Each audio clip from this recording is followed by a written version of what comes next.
share with you an amazing idea on the very last pasuk of this week's Seder, Parshas Pekudei, which is also the last pasuk of the whole of Sefer Shemos. The pasuk says, Ki anan Hashem ala Mishkan, the cloud of HaKadosh Baruch Hu was over the Mishkan Yomim during the day, ve'esh tia laila bo, and there was a fire at night time. Le'enei kol beis Yisrael, in front of the eyes of all the Jewish people, b'chol maseihem, throughout their journeys.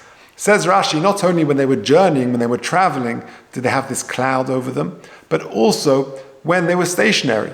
Says Rashi, Mokum chaniyos na'afu kori maso. Even when they were encamped and stationary, that's called a maso. Why? I'll share with you an idea. This is an idea that I saw in the writings of the Marsha in Baba Basra. A few months ago, we had a delegation that came from Israel. I forget exactly his title, but I think he's known as the Minister of Aliyah, where he went and visited various places throughout the Jewish world outside of Israel. He came to London, he came to Hasmonean, and I told him this vort. He was very excited about it. He got his pen out and started writing it. What was the idea? The Gemara of Basra Daf Ayin Gimel describes various weird and wonderful stories of sailors and shipwrecks. And the Gemara says, Rabbi Bachana tells a whole series of stories.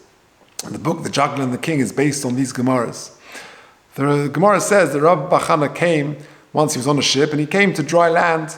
Savrin and Yabeshta, he says the Gemara, I thought it was dry land. He came out, and they started eating, they started making a grill, a barbecue. But they didn't realize actually it was the back of a big fish, it was the back of a whale. So you put a barbecue on the back of a whale, it's going to get very hot and uncomfortable for him, and all of a sudden that's what happened, and the whale turned over, and that destroyed the barbecue, and everything sort of was upturned. Says the Marsha, it's a marshal for Goddess. We think we're in a place, and we can be there for many centuries, and we think this is it.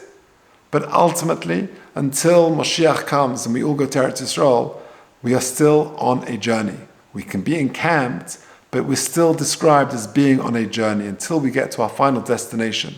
And therefore the Pasuk says, B'chol maseihem, as Rashi says, Mokum chaniyos nafu kori maso. Even when we're encamped, and we're in a Malchus Shel Chesed here in London and other places, but we have to realize that there are just stations on the journey, and we haven't yet reached our final destination.